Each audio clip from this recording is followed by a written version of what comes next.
ভাজি তো আমরা সবাই করি, তবে আজকে আমি অন্যরকম ভাবে একটু ভাজিটা করে দেখাবো। এভাবে করলে কিন্তু স্বাদের একটু ভিন্নতা আসে, খেতেও ভালো লাগে। প্রায় সময় তো আমরা ভাজি করেই থাকি। তো আমি প্রথমে তেলে পেঁয়াজ কুচি দিয়ে একটু নাড়াচাড়া করে এর মাঝে একটু হলুদ গুঁড়ো, একটু মরিচের গুঁড়ো, একটু ধনিয়ার গুঁড়ো, একটু রসুন বাটা দিয়েছি।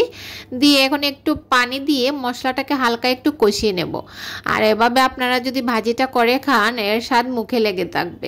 তো আমি ডেকে দিলাম মশলাটা কষানো হওয়ার জন্য। যখন কষানো হয়ে গিয়েছে, এর মাঝে আমি এখানে দেখতে পাচ্ছেন, এখানে হলো একটা মাছ, আমি মাছের পিস আর কি কাটা ফেলে রেখেছি। মাছটা হালকা ভেজে, এটা যে কোনো মাছই হতে পারে, কাটা কম যে মাছ সেটা দিলে বেশি ভালো হয় আর কি। তো সেই মাছগুলো দিয়ে আমি এখন একটু কষিয়ে নিয়েছি মশলার সঙ্গে একটু পানি দিয়ে। তো এভাবে মাছ দিয়ে ভাজিটা করলে কিন্তু বেশ মজার হয়। আমি সেজন্য আপনাদের মাঝে শেয়ার করলাম, আপনারাও করতে পারেন। যখন কষানোটা হয়ে গিয়েছে মাছটা, তারপর আমি এখানে করলা আর আলু আগে থেকেই কেটে পরিষ্কার করে ধুয়ে রেখেছি, সেটাই দিয়ে দিলাম।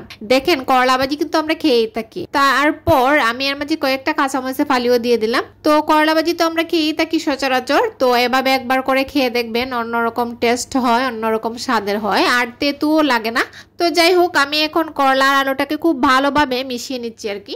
তো কিছুক্ষণ মেশানোর পর আমি রান্না হওয়ার জন্য রেখে দিয়েছি চুলায়। তারপর আমি আবারও মিশিয়ে নিচ্ছি ভালোভাবে। আর এভাবে নাড়াচাড়া করেই ভাজিটা করে নিতে হবে, দেখে কিন্তু রান্না করা যাবে না, তাহলে তেতো হয়ে যাবে। ফাইনালি আমার ভাজিটা কিন্তু কমপ্লিট হয়ে গিয়েছে। অনেক সুন্দর দেখাচ্ছে, খেতেও কিন্তু বেশ মজার ছিল। তো যাই হোক, আমার ভাজিটা তো শেষ। আমি একটা রান্নার জন্য হাঁড়িতে তেল দিয়ে পেঁয়াজ কুচি দিয়ে এখানে আমি লবণ দিয়েছি। তারপর এই তো এখন একটু নাড়াচাড়া করে নিব। আর এর মাঝে আমি রসুন বাটা, একটু আদা বাটা, হলুদের গুঁড়োটা দিয়ে দিলাম। দিয়ে নাড়াচাড়াটা করে নিচ্ছি, না হলে তো মশলাটা পুড়ে যাবে। তো একটু নাড়াচাড়া করার পর আমি এখানে দিয়ে দেব হলো মরিচের গুঁড়ো। তো এই তো আমি মরিচের গুঁড়োটা দিয়ে দিলাম। দিয়ে দেওয়ার পর ধনিয়ার গুঁড়োটা দিব। তো এই তো ধনিয়ার গুঁড়োটা দিয়ে দিলাম।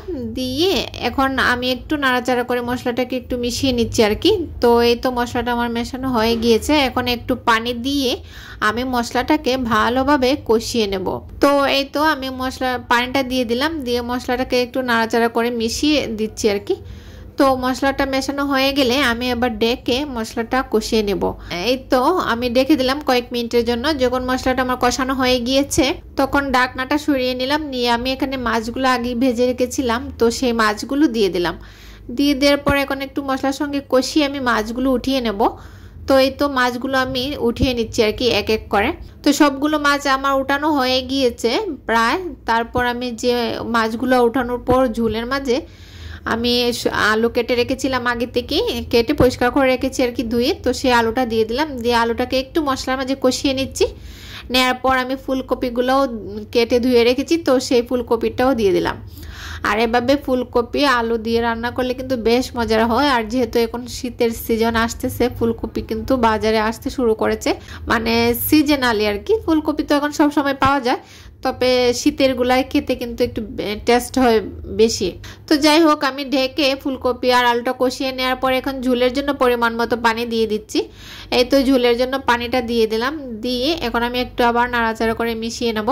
আর কি বলবো জানেন, ভিডিও করতে দিতে তো ভালোই লাগে, কিন্তু এই যে শহরে থাকার কি যে সমস্যা, পাশে বিল্ডিংয়ে কাজ হচ্ছে, কেউ গান বাজাচ্ছে, কিছুই বলা যায় না কাউকে। সবাই একটু কষ্ট করে দেখে নেবেন আমার ভিডিওতে যদি বাহিরের সাউন্ড এসে থাকে।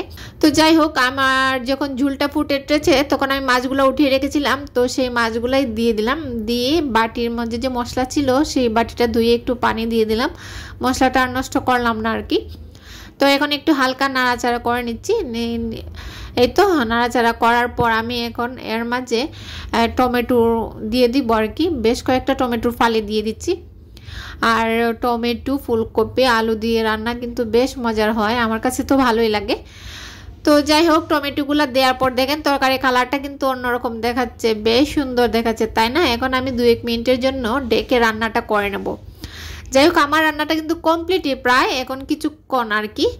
তো কিছু সময় পর আমি ঢাকনাটা উঠিয়ে এর মাঝে কয়েকটা কাঁচামরিচ দিয়ে দিলাম।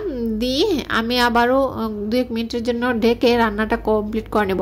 তো আজকের ভিডিওটা কার কাছে কেমন লেগেছে আমার কার কাছে কেমন লেগেছে আমার কমেন্টসে জানাতে ভুলবেন না।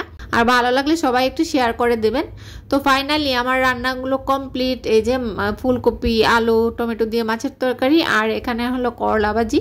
দেখতে ঠিক এরকম ছিল, খেতেও কিন্তু বেশ মজার ছিল। আপনারা অবশ্যই একবার বাসা ট্রাই করতে পারেন এভাবে। তো আজ এই পর্যন্তই। সবাই ভালো থাকবেন, সুস্থ থাকবেন, সবাই সবার জন্য দোয়া করবেন। আসসালামু আলাইকুম।